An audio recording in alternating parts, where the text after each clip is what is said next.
Hey, it's Darcy Ungaro from the NZ Everyday Investor. Now, this week on the podcast, I'm talking with Kristen Lunmen and Natalie Ferguson. Now, it's been a while since I've had Hatch on the show. The last time they were on, in fact, was episode 63, which was called What is Hatch? You should check it out, but if you don't, here's the answer to that episode's question. Hatch is an online investment platform that makes it super easy to invest, especially in US share markets. Now, these online investment platforms make it so easy, in fact, that in my opinion, there's actually a possibility of some real harm, especially to newer investors that haven't yet weathered a few financial storms. Now, if you've been listening to the show lately, you'll also know that Hatch are partners of the NZ Everyday Investor, which means they support the show. The fact that they are okay with doing that sort of thing tells you something about them. It's actually really important to them to not only provide easy access to investing, but to help educate investors as they learn. What better way to do that than to support podcasts like this, right? So today we're talking a little bit about the rise of retail investing, trading versus investing, how to help kids with investing, and a little bit on what ETFs and shares that we're interested in at the moment. Now, halfway through the episode today, I have a challenge that I want to share with you that will put 500 New Zealand dollars into the Hatch account of one lucky listener. Now, hope you enjoyed today's episode. Make sure that you've liked and that you've subscribed. Let's make a start on the show. Okay, welcome to the NZ Everyday Investor. My name is Darcy Ungaro. I'm sitting in the studio with Natalie and with Kristen, both from Hatch. Thanks for joining us today. Awesome to be here. Yeah. Awesome to be anywhere, really, face-to-face, right? I know, first time to Auckland. First flight since pre-lockdown. For you guys? Yeah, well, it was for me. Was it for you? I've flown a bit. Oh, well, it's my first flight. Yeah. Here we are, packed like sardines again. No one was wearing a mask. And I thought, is that right? Just so quickly, just like that, complacency. Eh? Well, I mean, I wasn't wearing a mask either, but I noted it. Yeah. Man, we live in a bubble, New Zealand. Amazing. It's the joys. And we get to explore our country, which is where I've been flying, rather than overseas. Oh, right. Okay. Yeah.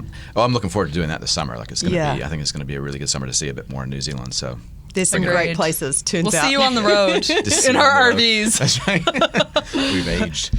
So let's talk about feelings now. Let's talk about investing, shall we? Yeah. Like, feelings and investing, they kind of go hand in hand, and that's not by design, I guess. That's just who we are. But I want to talk firstly about what you guys are up to at Hatch. It's interesting because you're trying to, I guess, encourage discussion, encourage education within the investor community in a healthy way. You're giving them a platform to invest in, and those two things go hand in hand for a start, right? Like, you just can't create a platform, let people go in the wild, just fill your boots, see what happens to you. You're being responsible, I guess, as a platform provider to provide education. You sponsor people like me, so I appreciate that. Thank you, by the way. But let's talk about where we're at the moment based on the survey that you guys have recently done. Yep. So do you want to start by telling me a little bit about what the survey was to begin with, and then we'll start asking questions on that? Will do. So do you know we haven't spoken since before the market crash? That's right. So we should talk about that. Okay. Because we were, relatively small team, probably 12 of us, going into the crash, had no idea that there would be such a huge interest in the. I mean, we were just caught off guard. There was this sense of this pandemic coming, and then lockdown, and then naturally the markets reacted, global markets reacted, and then of course it was like, wow, is this our 2008 time for our generation? And so it was just shocking. We were caught on the back foot in the volumes that we had. So that was really interesting. So I think what we saw was a really strong level of interest, actually since then, in investing. So that's pretty interesting because it's always been that. What is it going to be that turns how are we going to engage people in investing? And actually, it was almost like this completely external event that made everyone talking about it and thinking about it, which is really interesting. So anyway, it is interesting. It is interesting. And so we saw all these, heard of all these behaviors, and there were, multiple articles on the Robinhood effect and these Robinhood traders, and it was all of these traders that were that had rushed in during the crash, and we could see all sorts of weird stuff happening with certain stocks like Hertz or some airlines potentially, or whatever, options and all that kind of stuff. So there was this real sense of all these retail traders are dumb, they're rushing into the markets, and they continue to do so. Like we've obviously seen the markets recover in August for the most part, but we're still seeing these really high levels of retail engagement, retail investing. And I think most of the reports we've seen has been negative. It really has. It's been retail investors don't know what they're doing. Yep. They're influencing share prices. They're making bad choices. They're getting into some really dangerous stuff like leveraged options and margin accounts and so on and so forth. The kids have shown up to the party and they're all high on crack and getting up to no good. Yeah, that's it. Yeah. So we went, there was this whole thing, and then I think we wanted to make sure our kids were okay. That's right. Yeah, exactly. So we just thought it would be really cool to get, not only were we coming up on our 2-year birthday, but we thought it'd be really cool to get just a sense of what our investors were doing, because we had a sense that they weren't doing that, and they were different from even someone on our Facebook Investors Club was like, what's the difference between a Robinhood investor and a Hatch investor? And those that are really noisy on the investment club, there may not be some difference, a bunch of bravado and whatever, but I think for the majority, we did think that there were differences. So we put out this survey. So I was going to say, I think when you said before, you can't just put out a platform. People do just put out a platform and let people start trading to their heart's consent, but we never wanted to do that. No. And I think being part of Kiwi Wealth was always about long-term wealth building. So for us, it was critical from day one. And before lockdown, we had a lot more control over our audience because there was only a certain number of people who were interested in investing. And they were the people who kind of understood our philosophy. And then, of course, when sort of the masses came, we had to make sure that the culture we'd created still led to those same investing outcomes and the same investing behaviors. And you could tell when you'd get the odd person that would come through and ask the wrong question, and we thought this isn't someone that's ready for this platform. Right. For example, where how much money am I going to make, or it just had this am I going to get winnings from this? And you thought this person should not be on this platform. Hatch very much should be for the right person using it in the right way. Right. As part of kind of Kiwi Wealth, that was really important. And so we direct them to our Getting Started course. Exactly why we built something like that was for people that weren't ready, probably shouldn't, needed to learn a little bit more about risk.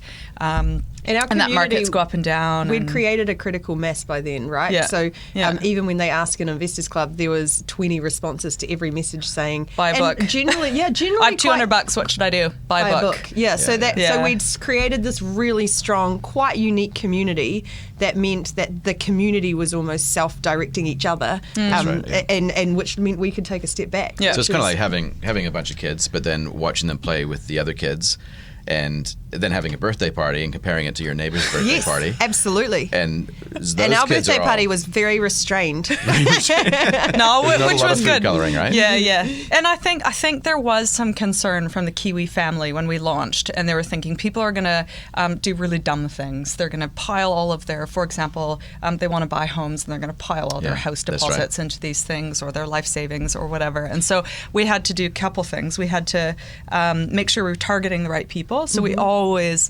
make sure that it's people that have got the money that they probably don't need in the next 3 to 5 years. I'm pretty careful with that. We want to make sure that they have some sense of what investing is. You're buying, you're becoming a shareholder in a company, and a really fabulous one at that.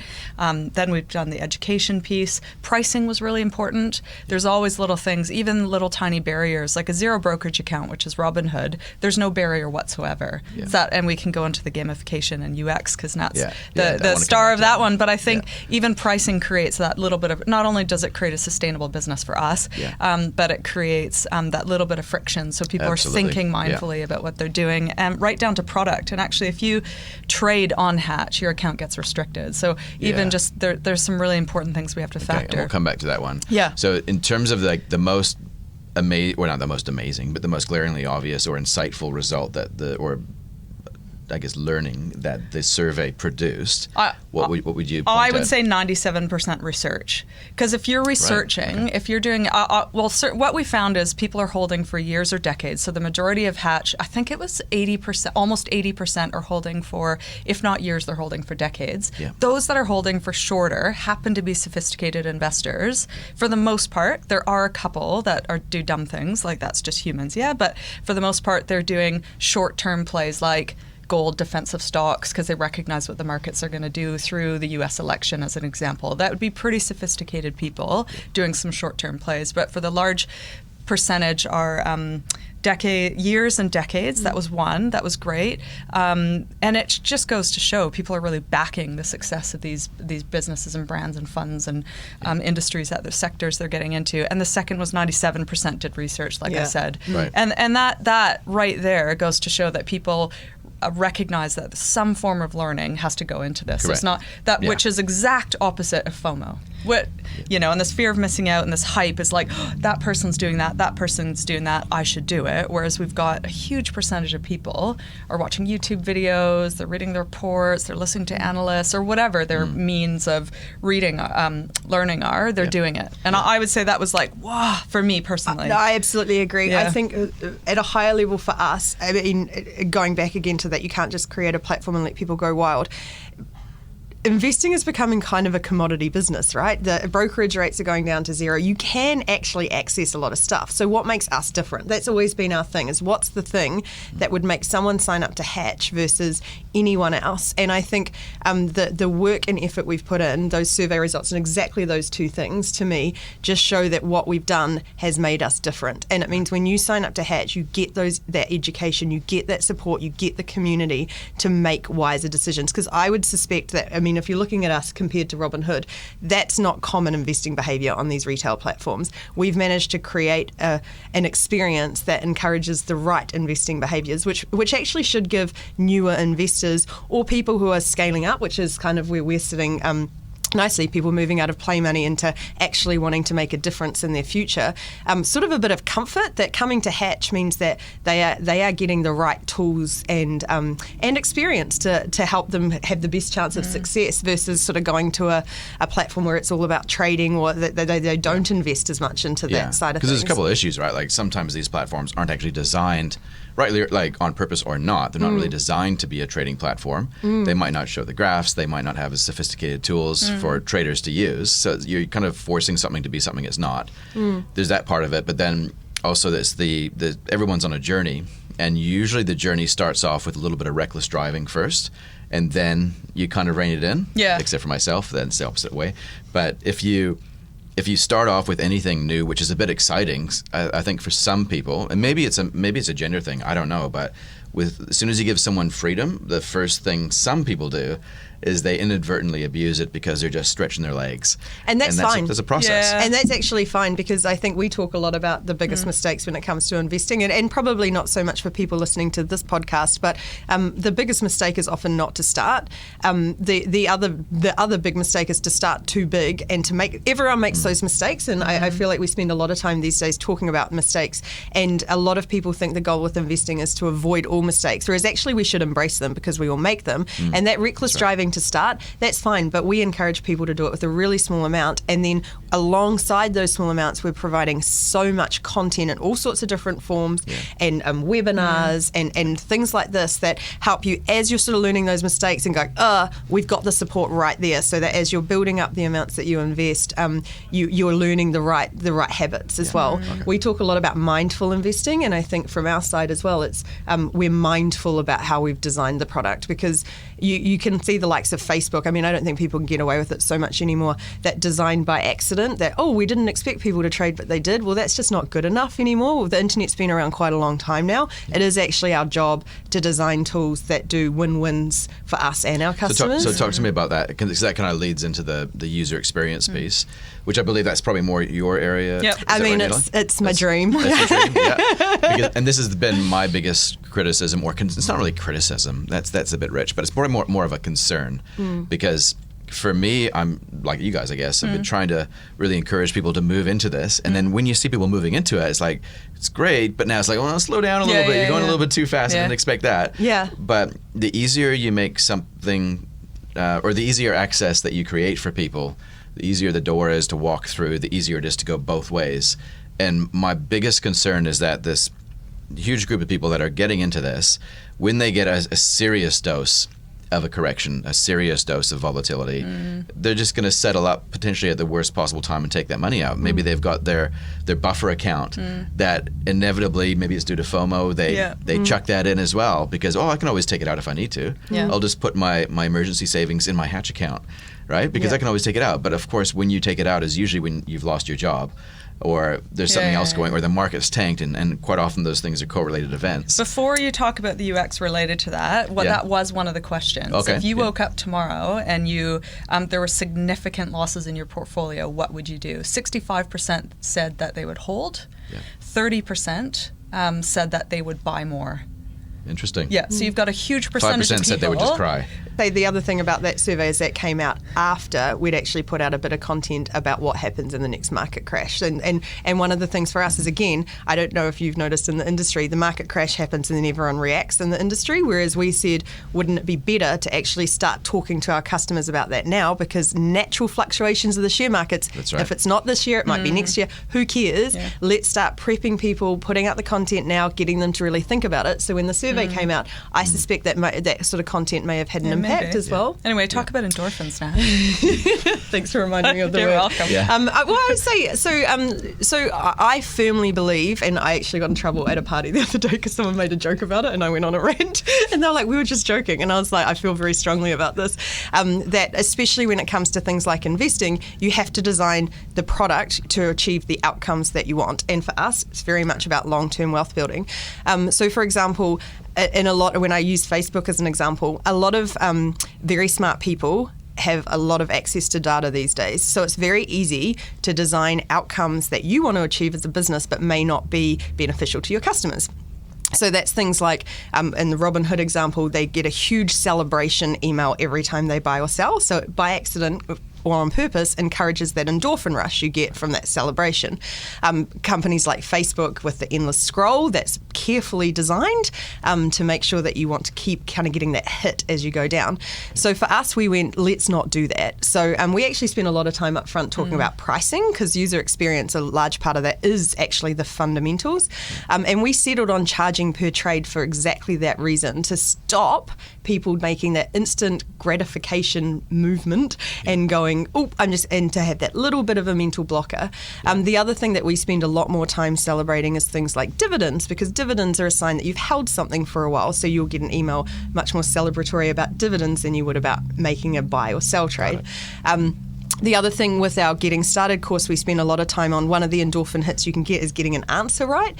So you'll notice if you've ever done it, I have actually, yes. When you go through, we actually do talk a lot about long-term, short-term savings. So the endorphin hit you get from there is like going, oh, that's what I should do with that money. And so you've felt successful, you felt smart, as you are, without it actually being tied to anything you do with your investing portfolio. Gotcha. We are still early stage, and so one of the things that the team's looking into in the next few months is things like the green and red and your portfolio balance, which does go up and down. It's one of the key indicators that people look at for success. Are those measures actually a success when you're looking for the long term? Maybe not.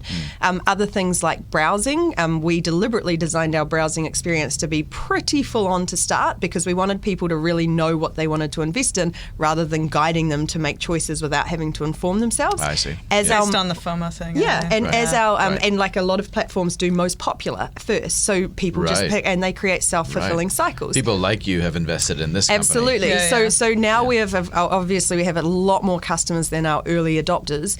So our challenge now is to look at how do we encourage those right behaviours by actually removing some of the barriers we deliberately put into place. So it's easier for them to get started, but for them to get started the right way. And so that's the challenge for our team in the next couple of months, and we're working on it now. Yeah. And so that comes down to simple things, like you say, of the green when your portfolio is up, the red when it's down, and then that's the first thing that you see. Versus, Right? are you on track or are you off track? Yeah. And what do I need to do to get on track? That's much more valuable information than Totally. am I up or down today? Totally, yeah. To start with, that wasn't important to us because of our audience. As it's grown, we have to look at those things because we decide what the information our customers, especially if they're first timers and they have no previous sort of, we call it mental models of what investing should look like, we design that for them. So it's our job and our responsibility to design the right mental models. And I think, like, for me personally, as I'm thinking about 20 years' time when I'm retired, it's like the finish line that I can barely see in the future, but it's what I'm looking at. Yeah. And so when you're looking at an app or whatever it is, if you're looking at the goal through that app rather than looking at the tools, it just makes a lot more sense. Yeah, And if there's yeah. almost like a clock, a 20-year clock, and congratulations, you've gone 1 year. Yeah. Something like that, like, because everybody's journey to get to that destination will obviously be different. It's like infinite. Absolutely. But if they could see that right, that's actually what's important, is that you're on your way to achieving your objective. Yeah. With your behavior rather than the market either boosting you or hindering you on the way. Absolutely. And engagement we've talked a lot about engagement because when you look at things like KiwiSaver that are too set and forget, you don't actually encourage people to learn at all. Yeah. So one of the things we've invested heavily in as well is a weekly newsletter where we get people to fall almost in love with the idea of investing. We tell them interesting stories about what's been happening on Wall Street. So the biggest brands in the world, it can be a story about what Tiffany's is doing one week, or so you actually get this like really cool engagement. And again, it's not quite an endorphin hit, but it's this interest and it's a reward for being engaged, but it's for engaging and learning, not necessarily engaging and buying and selling. Well, and I think it's that mental model, like you said as well, because if we do 3 stories a week and one happens to be, like you said, let's say Tiffany's, and another on clean energy and another on Tesla, I think what it does is you recognize you're tying now investing not to kind of this like obscure Wall Street financial pinstripe. It's actually like, oh, I'm just that's interesting that I'm learning about these companies and sectors, and I can just own a little slice of them, of these bits. So it really just kind of takes out all the weirdness of investing, and it's just, I'm backing this business because it's going to be a good business for the next 20 years. Correct. And so I don't have to worry about timing exactly right when I get in, and I don't have to worry about pulling it out if it comes down, because what I do believe is that business in 20 years is going to be a lot bigger than it is today. Correct. Or that sector, or, be it clean energy or, space and exploration. And so I think, that's another tool of that, is actually just saying that that's all investing is your shareholders in really cool companies. Yeah. And I guess it's probably a little bit easier to send that message out at the moment when there's so much uncertainty and everything is changing, everything's been thrown upside down. Yeah. Now's the time, I guess, to put out content and kind of reinforce a message, which is a healthy way of looking at it. Yeah. But there's still obviously those other pockets, those other views. Yeah. And you want to protect your little hatchlings. You want to keep them safe and keep them free from all that sort of stuff. But at the same time, you also want, that's part of the process, is for them to be challenged and tested with those almost temptations. Yeah. And if they can survive that, then, But I mean, I guess the temptation is, if you bring it back to, you are becoming a shareholder in a business. And if we can use Netflix as an example, it's just a simple one. You recognize that this business has fundamentally changed how we engage with our entertainment. Everything from being able to download, watch when we want, on the go, don't even watch TV anymore. It's like, what's on Netflix at the moment? It's so let's just say that I feel like Netflix is going to continue to grow. If you look at the relative market share in the world, probably sits at 6% or something. So you think streaming is going to grow. They still have to get into all these markets. When the markets crash, let's just use like Netflix share price. The markets would have crashed back in March. Netflix share price would have been brought down with that market crash because that was the entire global economy at that time that was taking a big hit and continued to do so for some months. An investor that backs Netflix would have seen that as, oh, I'm going to buy this amazing company on sale. On sale. So I'm just going to happen to invest more because this is one of my, beliefs, or it could have been in an industry. But I'm just using Netflix as an example. Same thing is going to come. We're going to have a U.S. election that's going to set nerves, around. But again, if you just think, well, I'll buy a little bit of Netflix when it's up, but then when it's down, it's on sale. It's no reason to panic and get out if you and that's that mindful investing. The whole thing is, why am I investing? And then when you choose what to invest in, it's like reminding yourself why. And I guess that's the importance of having a strategy or some sort of paradigm. Yeah. Like for what I'm trying to do at the moment, for 10 years, $500 a month. That's kind of my goal, right? Yeah. And if I can do that, then the question is, well, what's my strategy around how do I implement that? How do I actually do that? So $500 a month goes into my Hatch account. Doesn't mean that I have to invest. That's one of the cool things about it, is that it just turns into US dollars. And so indirectly I'm buying USD, which is pretty cool because that in and of itself is kind of a bit of a move, especially if you feel about which way things are going to go. But then it's like, right, I believe in maybe 2 or 3 ETFs and 2 or 3 individual companies that I really believe and I back. And just like what you say, you're continually putting money into this Hatch account, USD, and then when you see those dips, you just executed on that, Yep. and you flipped it on reverse. Instead of it being an anxious thing, I hope things don't tank. Yeah. It's like, I can't wait till they do, because I'm just going to. But that's exactly the sentiment in the Hatch Investors Absolutely. Club when you go in and you see, and there was a correction.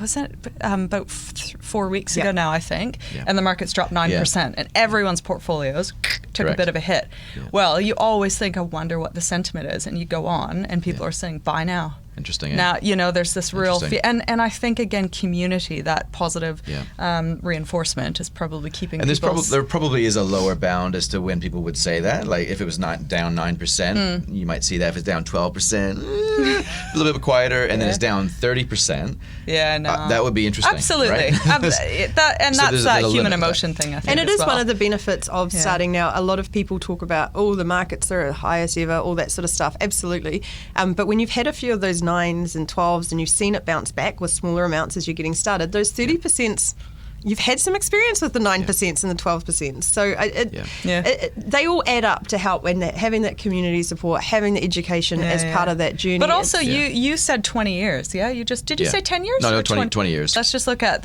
if you look at the S&P 500, which people use as kind of indicative of the market, share market, you can just Google S&P 500 index and basically look at a 10-year graph. And what you'll see is constantly rising on average, I think, after inflation, it was 10% year on year? 8% after inflation. And so anyway, you'll see the GFC, so you'll see a blip, which in the grand scheme of things was honestly a blip. And then you'll see an even smaller blip this past March. And so I think if we're thinking 10 years, and we recognize the markets are going, historically have always gone up, and we have to believe that companies are going to continue to get productive. Those that are going to grow. Those that aren't are going to die. And so it's just the sense of these little blips of the market are nothing in the big scheme of things. And another thing to look at is an Amazon stock. That would be a perfect example of overthinking when's the right time to get an Amazon when you look at the share price of Amazon 10 years ago. Yeah. Like, you're just like, what, like, don't, like, just keep it simple. Yeah. Keep it simple. Don't overthink it. Long-term You're backing those objective. companies, backing those businesses. Yeah. And so on that, backing things we believe, I'm going to pick on you just for a second, Natalie, because I think last time you came on the show, we had a look at your portfolio. Oh, yes. And it was very heavy on Tesla back then. Do you want It's gotten a lot heavier. Is that right? Well, okay. I haven't invested any more money. But it's gotten quite heavy, I suspect. I think I'm at 1,000.71% returns at the moment. So congratulations. Which is not as good as the zero returns from, whatever it was 15 years ago. Still, but so time really does help. Yeah, no, Yeah. it is. And I think, and that's to your point about how you sort of pick and what's your strategy. That my strategy was to hold that for 20 years. And so I'm not touching it because I've made that mistake before, which is one of the big mistakes when it comes to investing, is selling too early and trying to regroup smaller wins. When you look at like Amazon, I know people who sold for double what they bought for and were congratulating themselves, and they do not look at those graphs anymore because it's terrifying to see how much they missed out on if they just held. But I think from my perspective now, it's okay, great. It's doing much better than I anticipated in the short term. You have no control over what happens in the short term. I back it for the long term. But what does that mean for my wider portfolio? Should I be putting more money in that? Probably not. I'm probably putting more money in sort of more diversified things for a while to balance it back out again. And one of my most favorite podcasts of this year was with Cole Hopfuhrer. Oh, yeah. He's just great. Partly because I love saying his last name.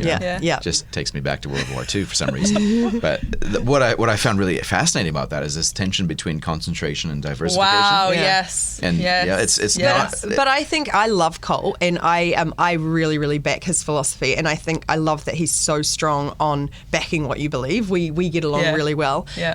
I would say the difference between him and, in quotation marks, your average investor is there's two types. There's the people who really get a kick out of investing, and I'm one of them. I love companies. I listen to Business Wars. I listen to this I just love it. It's a hobby. And it's the same as our newsletter. Yeah. It's so interesting to me. We shouldn't be as diversified because we really do the research.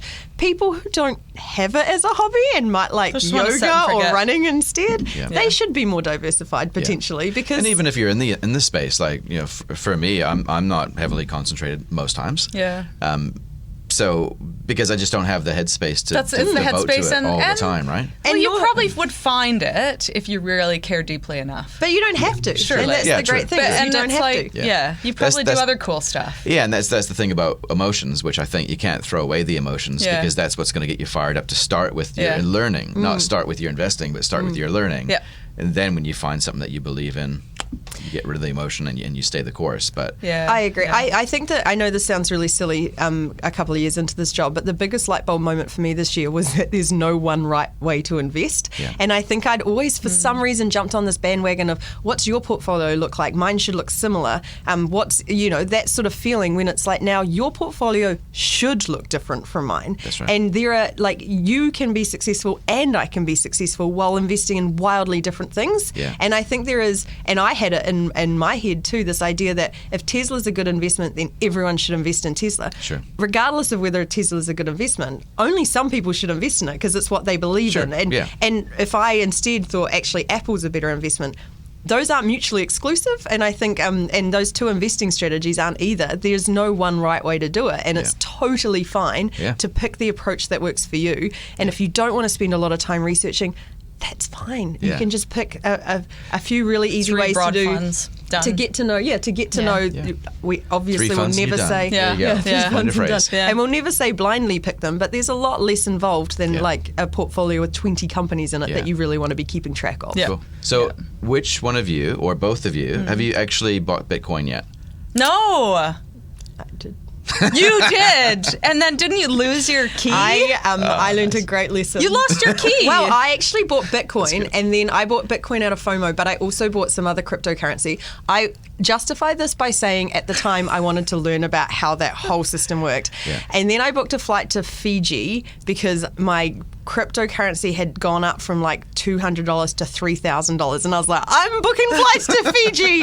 By the time I booked the flights and went to figure out where my key had gone, it had gone down to $300. And I Never still don't know since. where that money is. So I haven't touched it since. I feel like people... Do you know what it's worth now? I didn't even know how to get it. Well, that's But good. it was That's a great good. lesson. But It was you're a big $300 Bitcoin lesson. guy, aren't Yeah, you? yeah, and I think I just kind of picked up on that because of what you said, Natalie. Around there is no right or wrong way. It's like Yeah. traditionally there is no right or wrong way to a point, but to really swallow that pill properly, it really is no right or wrong way. No, and I That's think why. that was on top of that whole FOMO lesson. For me, that was the other thing with that is I know on a mental level that Bitcoin is probably the future because digital currencies, all that sort of stuff, I find them very boring. Yeah. So even though I know that I should be more interested in it, I went through that process and I still can't be bothered trying to figure out how to get that money out and do more. So it's like too it's just hard, not for me. Yeah. Even though it would be a great thing to be interested Maybe. in. Okay. We don't know. I'll send you Is through a it? couple- Will it be? This is why. It's beyond the scope of this episode, Kristen. Okay, fine. So I'm the Just lagger about when it Bitcoin. comes to these things. that's cool. I'll tell you when it's taken off, and, All right. and then I'll tell you to buy it, right? I'll sell Buy you some some off myself. you. Hey, this is Darcy here from the NZ Everyday Investor Podcast, and I'm really excited to tell you about an investing challenge that I'll be running in conjunction with Hatch over the next couple of weeks, from Monday the 16th of November to Monday the 30th of November. The challenge is super, super simple. Start investing regularly. It's not about picking stocks, it's all about investing regularly towards an objective. The goal of the challenge is to get you to start making regular contributions to your investments to build wealth long term. What you invest in, of course, is entirely up to you. But here are a couple things to factor in. Contribute regularly and have a goal. Whatever the amount is that you contribute is completely up to you, but the main thing is that you stick to it. You can buy shares in companies, invest in gold, buy some index funds, exchange traded funds, you name it. The main thing is that you automate it and that you stick to it and that you have some sort of objective. The objective could be simple, like investing for your kids' education, a holiday or a holiday home, or ultimately your retirement. Investing long-term is a very different approach to building wealth compared to share trading. It's highly engaging when you buy and sell shares within a short period of time, but from personal experience, there's far more enjoyment knowing that you can build wealth slowly and consistently over time. Now, to help you with this challenge, this is where Hatch comes in. They're going to give one lucky person $500 New Zealand dollars topped up straight into their Hatch account. Now, to enter the giveaway, head to hatch.as/NZ Everyday Investor giveaway and pop down your email address and your goal that you have when it comes to investing. That's right. If you have a goal and you put it out there, it's way more likely to happen. So some fine print as well. You'll see some fine print when you click on the link. But the main thing to keep in mind is that the giveaway will only run for 2 weeks, from Monday the 16th of November to Monday the 30th of November, and the winner will be announced on Tuesday the 1st of December. So there you go. Don't put this off. It's a pretty good deal. So if you're in a position to do it, click on the link now. If you work for money, put some of it to work for you today. How does that sound? Good luck with the challenge. All the best. So I want to talk about just, I guess, the next layer of this, because when we talked about this before we push record, I think as a parent, the biggest thing we have is just to teach our kids stuff, right? And to make sure that our kids, our little tribe, is better behaved than the other tribe. Yeah. Right? I want my kids to be successful independently from any help that I give them, but the way that I want them to be successful is I want to give them a good education. Money is part of that. Yeah. It's something that I've been working with the kids with for a while. I still haven't figured out how to crack it. Yeah. Maybe it can't be cracked. Maybe it's just a constant attempt. Yeah. But tell me about what you guys are doing, because I know you're cooking on something with kids' accounts. So talk to me about that. Well, we hopefully can fix your problem. I think the traditional approach that most of us have taken is to sort of say to kids, this is a really important thing to do. Set yourself up for a financial future, start early, all those good things that are absolutely true. Yeah. Compounding returns, the magic when it comes to children. We talk 20 years, they've got like 60 years. If you had a baby today, even by the time they hit 20, they don't care about that. They don't even know the value of money. Like my nephews will quite often be like, but it's only $100. They don't know what $100 is. So what we think is you sort of reverse that and get them excited, as we are, about companies. And so we are launching kids accounts soon, and the philosophy behind our kids accounts, and maybe not so much for you because you already know a lot about investing. A lot of parents have missed out on a financial education, and their kids are a really good motivator to learn more. And the second thing is they do want their kids to do better than they've done. It's like a natural parenting feeling. So what could we do to solve both those problems? And from our side, it is to launch kids accounts that are around getting excited about backing companies and brands that are all around them. And the great thing about kids, and we've done a bunch of research on this, and anecdotally as well, when you talk to parents, even I was saying before, one of the amazing women who works with us, her kid announced the other day that she loved her dad, I think more because he owned Disney. And I think there's, and that's because they've been playing around on Hatch and introducing their kids to it as part of our kind of like getting ready to launch kids accounts. And the kids are so delighted by the idea that these companies that they're surrounded by, that they actually know, and they don't have our nerves. They don't have all this inbuilt fear about losing money because they don't really understand the concept of money, that they can be a shareholder in it and they can go and tell their friends, and so get them engaged. And that's how they get engaged. And then that is how you open the conversations about compounding returns and investing regularly. Because it just becomes part of it. Right. They see that these Disney shares they own or the McDonald's shares they own are now worth more than the Happy Meal they bought. Oh, how did that? Like all that. Yeah, we talked that. My son's got Nike shares. He goes, which ones are mine? I said, yours are the Nike ones and the Apple ones. And then my daughter's got... what has she got? Probably Disney and something else. But yeah, for the Nike ones, I think they've done quite well since, I bought them for him, but soon they'll be in his name. Should we, and that was exciting for him because so we would talk about like why Nike's been up.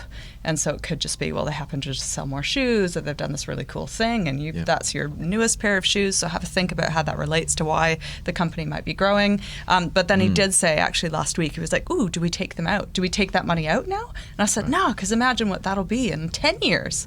Like, if you don't need the money right now, right? No, because we've got, savings account that's doing absolutely nothing. Yeah. So let's see what that's worth in 20 years. Yeah. And so I think that was quite simple for them, is to tie that to their everyday behavior. That's the thing that I think probably like the mistake that I would have made was teaching them about money itself first, which Yeah. requires So a little bit boring. of mathematics, But- which but- if they're not, yeah. and But they then don't kind of- understand it, do It they? is Because so I don't think boring. it's I because don't they're wanna not learn that making from it. you. Because they're not.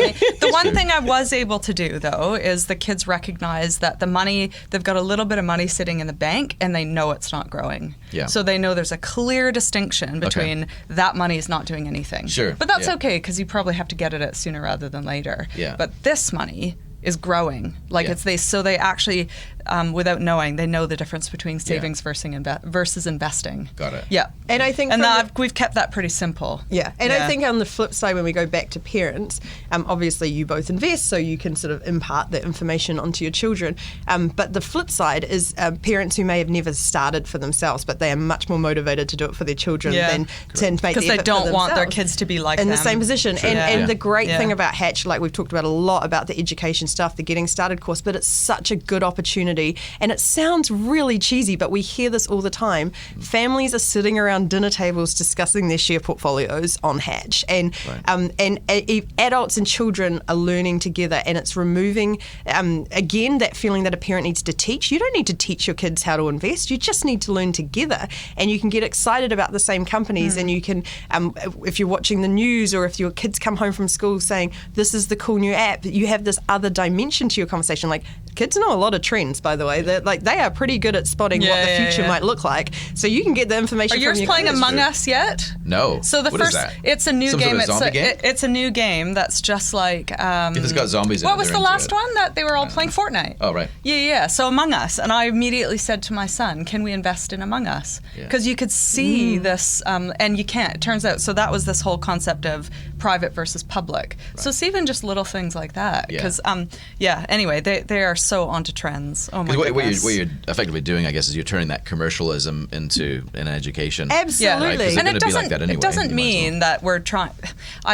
We're not trying, because we recognize that a well-diversified and funds and stuff is set and forget is probably really great for, again, the majority of people. But I think that's the teaching is with that really engaging stuff. And it's exactly why we started this long-term wealth building platform with US shares, with the largest, most recognizable companies in the world. Because we were like, KiwiSaver, because we thought, what can we do with KiwiSaver and how can we engage very hard? Very hard. Because it is a kind of, it's like a set and forget. And even funds, they're pretty hard to get people really engaged. Yeah. Whereas if we know people are just having a portion of their portfolios here, but that's 95% of their mind energy is there, which is learning, it's engaging, it's talking about it. It's all of a sudden becoming a conversation at the barbecue instead of not talking about it at all. Yeah. And it is, I mean, for years, everyone's tried multiple different ways to teach people why it's so important. No one's been listening. Yeah. So rather than doing it, again, it's a behavioral psychology thing, meet people where they're at. If people are excited about Nike, let them become a shareholder in Nike, let them own a slice of the company and use that as a way to learn about Springboard, investing. yeah. Rather than you should have a fully diversified portfolio, which, I mean, I guarantee 90% of people have switched off already when you start the conversation that way. Yeah. So, to us, it's a no-brainer. I think the other great thing is, like you say, our kids these days live in a very different world than we grew up in. Commercialism is, I feel, at an all-time high. There are a lot of friends and family who do get a lot out of investing, who would like to gift children a lot more than just another plastic toy. So one of the great things about Hatch Kids accounts will be that other people can deposit into them. So once you've kind of done all that verification stuff to make sure, no one's kind of stealing kids or all those bad things. Generally a good safety net to put in place. It does give you, even, I mean, Christmas is coming up. There's even that idea of... give a child for... Just give steal a someone's child. kid, yeah. Give a child for Christmas. But you can buy your kid a pair of Nike shoes, but why not just top up their Hatch account with the $50 in Nike shares as well? And so they can kind of see that, again, like a real world example of have something now and save something later. It's some of those fundamentals that it just feels like a really nice thing to do. And I think it's going to be pretty exciting to see what happens with them. Yeah, I think so too. So timelines? But it's pretty soon. It's surprising behind-the-scenes information. Building children's accounts is basically a rebuild of the code, because we've gone from sort of one person, one account to one person, multiple accounts. Because the thing about kids accounts is we're not going to hand over the reins to a 5-year-old to manage their own portfolio. So it will be under an adult's account. So they're close. They're very close. They should be a couple of weeks. We're almost about to start testing them with parents in our team, and then we'll roll roll them out pretty quickly from there, we hope. And then what next? Like, I'm thinking, what about NZX or ASX? No. ASX is interesting. Yeah. I don't want to say no to NZX, but what I want to, I just think when we started with Hatch, we took a blue ocean approach, and that stuff for us is hygiene, and it's stuff that we will add and we just can add. But at the same time, we really want to challenge ourselves with this idea of blue ocean again. Is the non-FOMO thing. It's like everyone's running that way. Let them run that way. We've got some great backers that are saying build a sustainable long-term business. That's interesting and engaging people. So for us, the blue ocean is moving away from kind of what everyone else is doing and actually looking at what's really interesting that we can do differently. It's how we challenged ourselves with US. So I think that's what we're challenging ourselves with now. And even if it's a commoditized product, how do we look at doing it differently? So we've got about 4 options on the table. Okay. And we will challenge ourselves with what's the blue ocean thing, and then what's the quickest thing we can do, and what does that look like. But I think the goal is, again, a wealth platform. And if everyone could have a private wealth experience, what would that look like? Yeah. We don't want to be a share broking platform. Right. We started with enabling people to become shareholders in some of the most exciting, most innovative businesses in the world, and then how do we add to that? It could be hand holding, it could be advice, it could be, I think it's this concept of if you had $10 million, what would your private wealth experience look like, and how can we bring that, kind of remove those barriers and bring it to you inexpensively? So we're talking to a certain group of people here, then, aren't we? Like people that are turned on by that are probably not your day trader sort of $1 at a time people here. We're talking about people that are... We want people who want to live their best lives. We want people who think about money, or who are starting to think about money as a means to an end, as far as they want control over their lives, they want to take the choices they want to make, they want to maybe retire early, spend more time with their kids, and they want to take control of that. And I think having that support around you and having really good investment options and a really straightforward experience that makes it very easy to do, but not, again, the wrong behaviours. And we've always looked at it as we're in a position to have a 20-year plan. And people often sort of laugh when I say I expect every Hatch customer who started today to have at least several $100,000 in Hatch in 10 years, 20 years time. Why? Because actually when you look at how much they started with and regular investing and putting stuff in, that's not an unachievable dream, and that's a life-changing thing for them. And whether or not that's achievable, I think it is, and I think that will have an absolute fundamental change in how we as a country live, and that's to us so much more interesting than encouraging a whole bunch of people to trade until the markets crash. I encourage anyone who's investing anywhere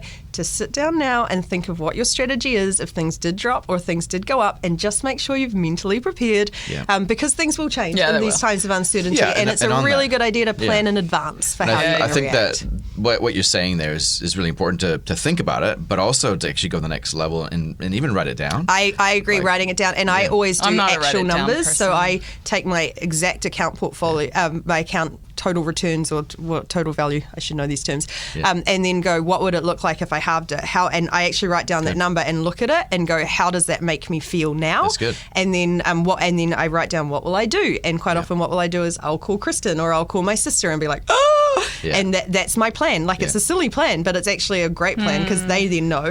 And like literally visualizing those numbers, not just sort of talking at a high level, because I think, like we said with the survey, a lot of people feel very confident, but they also do the work to back that up, that confidence, and it's really important to do. I'm not a write it down person, but I noticed that during that 2-week period, I didn't log into my Hutch account. That's another great. That's I another just didn't log thing. in. That's probably a good defense unless I mechanism, was going to invest, there was no reason why. If you know overall it's going to be down, like your Netflix example, unless I'm overall investing, it's going to be down, which means this quality company is also going to be down.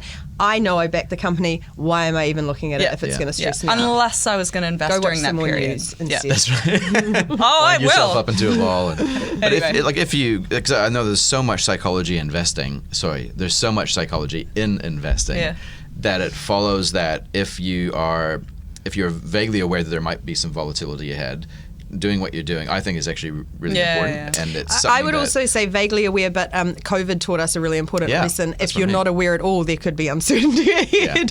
Yeah, that's right. There will always be uncertainty ahead in the short term. You might know it's coming, and you might not. Yeah. That's right. But even if you drew down, like if you don't like writing it down. If you drew pictures, what does it feel like? Yeah. What does it look like when my portfolio's gone down? Or just have a conversation with someone. There's no one right approach. Just do what works for you and actually do something, but do it in advance, because the absolute worst feeling you can have, and we all know no one makes great choices under that much pressure. If the day that you sign in and your portfolio looks quite different to the day before is the first time you think about it, you are not setting yourself up for success. Cool. All right, now before we finish up, I was listening to a podcast just the other day, and it was somebody who's in a position of authority and basically threw away this comment, which I've heard many times before, but this time it kind of struck me in the context of the conversation that they were having, which was around retail investors. And he said, general rule of thumb, don't invest any more than you can afford to lose. And it struck me. And I'm still trying to figure out what bothers me about it, but... I have a lot. Okay, tell me about that. Yeah. I have really strong feelings about it because I hear it all the time. And we research with a lot of people, especially people who haven't invested before, and they always go to that line. Two things I would say about that. Firstly, you already are, if you have KiwiSaver in a balanced or growth fund. Most people couldn't live a great retirement without that money, and a lot of that money will most likely be in shares. So we need to get over that idea, because it's actually don't invest money that you can't afford to be without for at least 5 years. And actually, to split, because I can only imagine he's talking about all those that have piled into that. That was in the context of that, correct? Yeah. Right. Well, then I would say a better line there would be don't invest in anything for 10 minutes that you wouldn't be comfortable investing in for 10 years. Warren Buffett. And if you do that and if had that line instead. Yes. And I think that 5-year rule thing is an odd one too, because it's actually just don't invest any money that you're going to need out in a panic. And that's the best way to set yourself up for success on that. It really does frustrate me, these myths that are around investing that just get perpetuated. But that's such an easy one to solve. And I have no doubt he was thinking about the 10-minute rule over 10 years, because it's then people getting into SPACs that they don't understand, or into options they don't understand. Yeah. But for the or gambling, basically. That's what it is. It's funny because it's unintentionally sort of swinging people to that, because if you're only ever investing play money, then you're only investing gambling money. Whereas if you're actually investing money that you can't afford to lose, you're going to make sensible wealth building decisions. You have to have with it. significant skin in the game. Yeah, so it's having the opposite impact than what it should, and that's very detrimental to people when they're investing. It's a good point, because if you are investing only an amount that you can afford to lose, then of course you're going to come to it with a gambling mindset. Yeah. Absolutely. Totally, yeah. So I think that should be thrown out, and we should replace it with that 10-minute rule, and also with that long-term thinking, and the world will be a better place. Okay. Cool. Well, and on that note, but I want to ask you before we finish up, what is your what's your favorite thing that you're kind of looking into at the moment, without making an official recommendation, of course? The company I'm most interested in at the moment, and I have got shares in it at the moment, is there's two, Spotify and Shopify. The reason I find them both interesting, Shopify, obviously, I think COVID has had a fundamental impact on the world, and I even know in Wellington, the central city's not as busy anymore. I think it created this weird swing to tech where all these things we'd been talking about, remote working, communication software, shopping online, all these kind of weird meta trends suddenly got solidified. And so I think online shopping, and they're the winners, like Kylie Cosmetics is run off Shopify, like these huge makeup companies and big businesses that I had no idea. So I just think that's a really interesting company. And the other one, Spotify, I just find, like the Netflix example, they started with music. What if they became a record company, and now they're getting into podcasts? And I'm on Spotify. I'm so it's proud amazing, to be on Spotify. isn't it? Yeah. For some reason, it just feels more. We advertise on Spotify. Do you really? It's great. It's a great platform, and I just think I love that kind of these companies that are just changing what entertainment or what our lives will look like in the future. Whether or not they do, again, the bigger the uncertainty, the bigger the risk. And who knows if they'll deliver on that or if that's what even they're planning. But it feels really interesting to me, so I'm watching them. I'm very boring with ETFs. I invest in the same four that spread, the vast majority of my money, apart from when Tesla goes up too much, across basically the world, because I don't want to have any of my mind on boring stuff. Yeah. Nice. Good answer. Anything to add to that, Kristen? I've been keeping a close eye on IPOs, not because I'm getting into IPOs this year, but because I find it fascinating that these private companies are coming public, turning to public companies. They probably have significant futures ahead of them. Yeah. So at the time of IPO, probably not a great time to buy. Personally, this isn't advice, but the hype tends to drive up quite quickly. Yeah. However, some of these companies like Snowflake take could be, for example, the Oracle of tomorrow. Airbnb is going to come soon. So if that's changed how you invest, how you travel, that is probably going to hype right away. But then again, what is the world and Airbnb going to look like in 20 years? So IPOs, it's been a fascinating year for those. So I've been watching those more just to see what are some watch list stuff I can watch. And then the other thing is all the airline earnings came out yesterday, and look, if we think that the travel industry is going to recoup by 2024, then it's probably not a bad time to have a look at me personally at something like Jets, which is the fund that spreads. Right. I would feel uncomfortable backing an airline because we probably still have some bumps ahead. But Jets is a fund. Turbulence ahead. Good one. I was going to do it myself. But it might take off again. Oh. So Jets is an ETF that it might actually be time that, if I just think I'm going to hold this for, 10 and years. And a fund makes sense because, like you say, you don't know which and are we still the bad recognize apples, it's right? going to recover. So anyway, some might win, some might fail. But That's good. I also like the Airbnb listing because I think they were one of the prime case studies in COVID who adapted. Like their whole business shut down. No one traveled. And what did they do? They created online experiences. I love companies who can innovate on a dime like that. It just shows that they will respond and they will keep reacting to things. And pretty amazing. It just makes them look like a really quality company, in my opinion. In your opinion, and none of this is advice. Yep. That's sweet. Well, what about you? What about me? Well, that's a good question. So I've been following a little bit of Cathie Wood's stuff. Oh, yeah. And the whole ARK Invest I was going to say ARK. I almost said ARK, but that wasn't the Innovation right fund. So you're watching ARK. Yeah, that's cool. And it's not, again, it's not because I think, it's only just because that's the flavor of the month in terms of my mind. I'm not actually invested at all in that. Innovation is so not a cool. bad place to... And I think the reason why, actually, was because we watched on Netflix, funnily enough, I was charging my Tesla, right? Yes, so of course. I was watching Netflix while you're waiting, 35 minutes or so. Yeah. That's enough to watch an episode. So I thought, I'll just try something random, click on this. And it was Biohackers. Have you ever seen that? No. No. I think it's German subtitles. Okay. Really cool story. But it talked about basically just, biohacking, right? And so it kind of got me thinking about CRISPR. And then I started doing a bit more research around that, stumbled across ARK Invest. Everybody else had already discovered it well before me, of course. But I started listening to a really good communicator. She's great. I love how she open sources all her information and no one buys into it. Everyone's like, it can't be this easy. I know, but she's out there. It's like sometimes when things are that obvious, you kind of just push it aside. I think obvious, but her other thing, I loved the Tesla example. Last minute on Tesla. Because there's so many people doubted her backing of Tesla because they said, they'll never reach the scale. And she just was so clever to say, you don't understand that as they scale, their cost will lower as well. Like she thinks through those little minute details and what innovation means on a larger sense. I find her so clever. Good on you. That's cool. Well, there you go. None of that, chatting. of course, was stock tips, but it was good to catch up with you guys again. You too. And but COVID aside, we should do this more often, right? So absolutely appreciate that, and we'll leave it there today. Thanks very much. Thanks so Darcy. much. All right.